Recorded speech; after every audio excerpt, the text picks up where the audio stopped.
I am Professor Isha Mendirata from LG Institute of Engineering and Technology. We already have started our syllabus with the chapter superconductivity, wherein we have discussed many topics related to superconductivity. In the previous video, we discussed about the mechanism of superconductivity, that is known as BCS theory, wherein we have seen what are phonons, how electrons interact with phonons, we have seen what is energy gap, what are Cooper pairs, and we studied a particular length of electrons, the distance which electrons travel, that is known as coherence length. So in today's video, we are going to discuss another topic of the chapter superconductivity, that is London theory and London penetration depth. Let's see what London theory is. It was proposed in the year 1935. It was proposed by two physicists named Fritz and Heinz London. They are very well known as London brothers. What exactly this London theory signifies?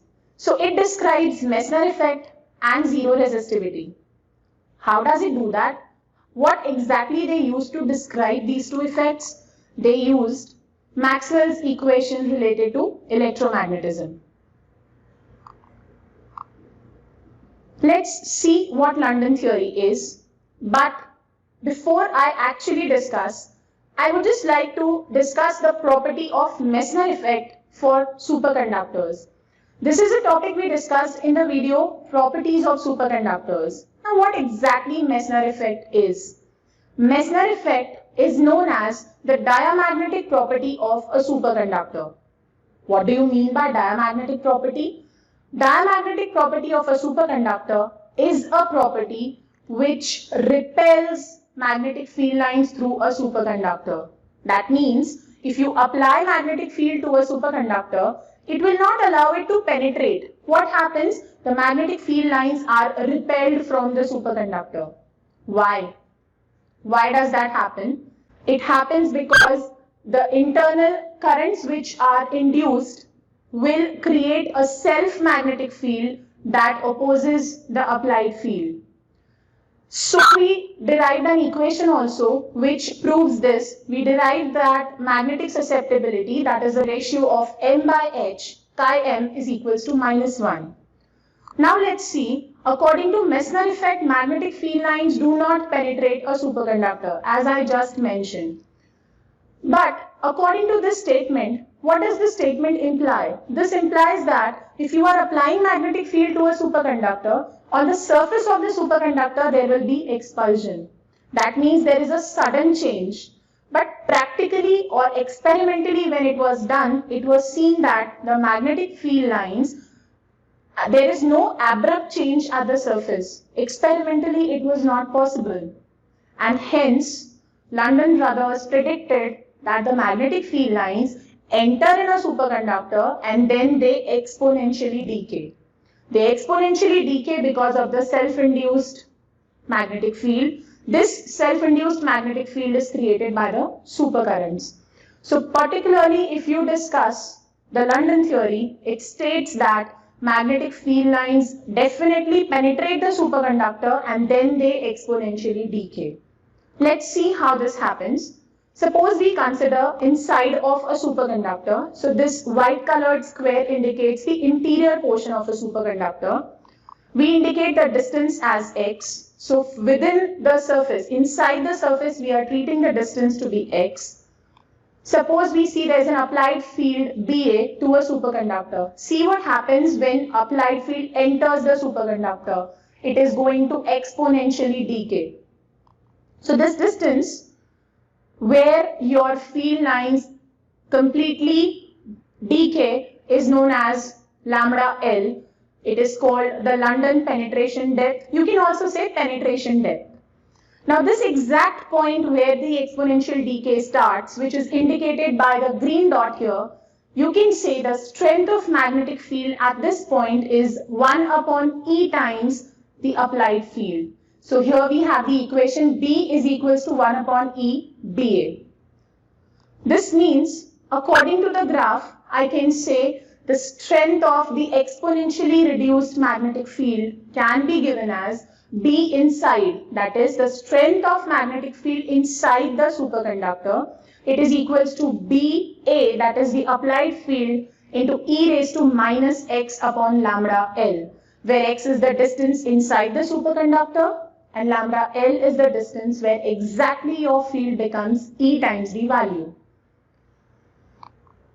Hence, we define London penetration depth as the distance up to which magnetic field lines penetrates inside the superconductor, or you can also define it as the exponential decay of magnetic field lines in the interior of a superconductor is known as the London penetration depth. London brothers, they used Maxwell's equation to describe this theory. Let's see what Maxwell equation is. So here we will be using the third equation of Maxwell, which is based on Faraday's law. This equation says curl of electric field is equals to negative rate of change of magnetic field. What do you mean by the word curl, which is denoted by an inverted triangle? Curl means what effect is created by a certain field on any object. I'll be explaining with this short clipping. Let's see. Suppose you have a magnet. You can see these magnetic field lines here, the green colored lines. This indicates the flux lines or the magnetic field lines. Suppose you consider a circle. What happens to this rod connected to it due to magnetic field lines? It starts spinning. So this effect is what is known as curl. We assume a circle and a changing magnetic field around the circle. According to this, there will be an electric field surrounding the circle. That means there is an electric field induced due to the changing magnetic field.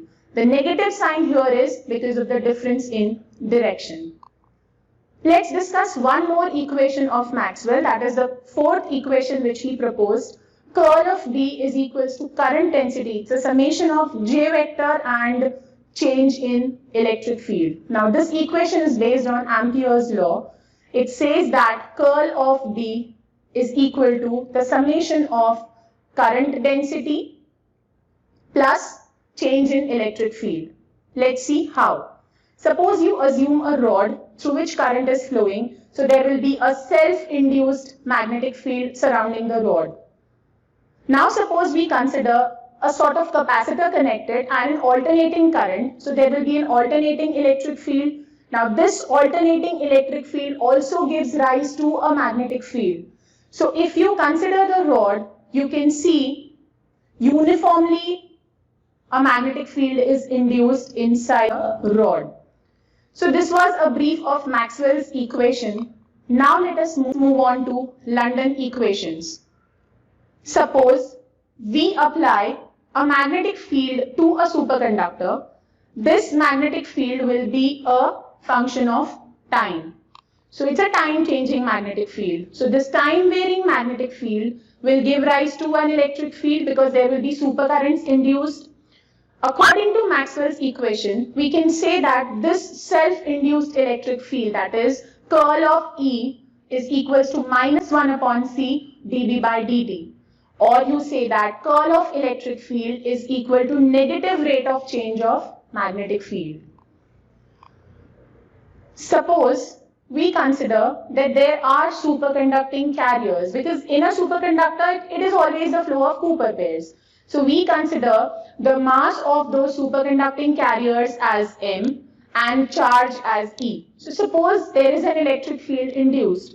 What happens because of this electric field to the superconducting carriers? They will accelerate in a direction opposite to applied electric field. Because generally what happens, electrons always move opposite to electric field. So if electric field is applied like this, electrons will move in the opposite direction. According to Newton's law, we can say that the force experienced by electrons is equals to mass into acceleration. So we have the equation F is equals to m dvs by dt. Also, this force is equals to the product of charge into electric field. Hence, I get the equations m dvs by dt is equals to minus EE, where Vs is known as the velocity of superconducting carriers. We are using the suffix S because that indicates superconducting carriers. Field, now the electric field which has been induced, that will give rise to a current density. You know the relation between current density and velocity. J is equals to NEDD. Here we will be using Js, which denotes current density of superconducting carriers, that is equals to minus E Ns Vs, where Ns is the number of superconducting carriers in a particular volume and Vs is known as the superconducting carrier velocity. Why do we have a negative sign here? Just because the motion is in the opposite direction.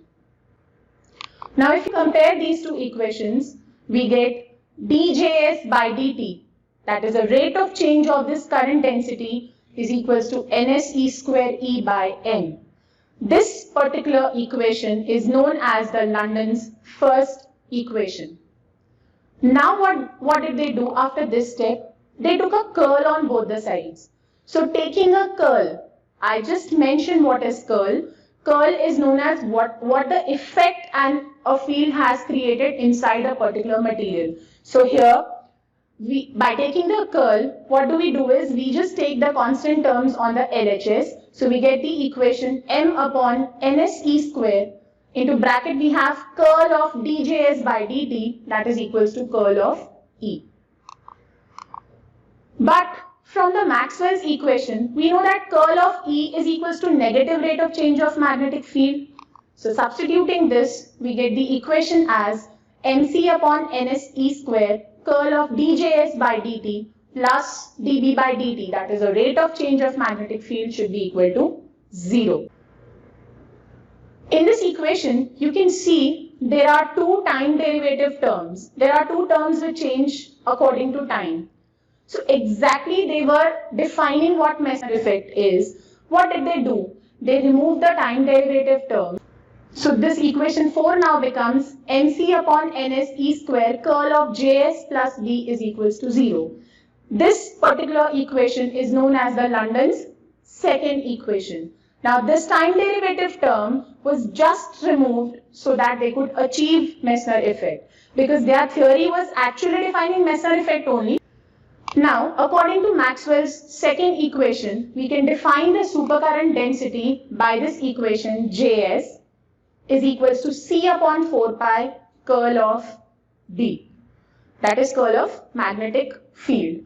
So substituting the value of Js from Maxwell's equation, we get the equation mc upon NSE square curl into C upon 4 pi curl of B plus D is equals to 0. Now we take out all the constant terms and we rewrite the equation as mc square upon 4 pi NSE square curl into B plus D is equals to 0. The constant terms in this above equation, that is mc square upon 4 pi NSE square, is actually defined as lambda L square. We can define lambda L square is equals to mc square upon 4 pi NSE square. Now this particular distance is what is known as the London penetration depth. You can clearly see that it depends inversely on Ns, that is the supercurrent carrier density. So this was just a brief about London penetration depth. So basically the London theory is actually defining Meissner effect only, but practically the experiment they performed, on the basis of that they said that magnetic field lines definitely enter a superconductor before they decay. Hope you have understood the topics that I have discussed in today's video. I will be starting with applications of superconductors in my coming video. Till then, take care. Thank you.